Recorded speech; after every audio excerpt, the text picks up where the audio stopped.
Here we go. M1, free body diagram. We have gravity down, mg. We have normal force up. We have, it's frictionless, right? So there's no friction, but there is tension pulling on it. So we've got tension, normal force. For M2, M2 just has gravity pulling down and tension pushing up. I'm going to draw the tension arrow shorter than the gravity arrow because I'm assuming this thing is just going to accelerate downwards, and so the downward vector has to be bigger than the upward vector. Okay. Part B, determine the acceleration of block M1 and M2. Don't be foolish and try to look at them individually, look at it as one big system. The only external force acting on the system is the force of gravity acting on M2. I should have called that M2G. All right.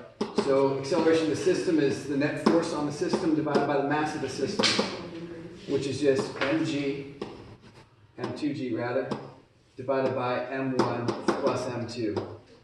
I trust that you can substitute numbers and solve. Okay, let's look at part C. Determine the tension in the strain.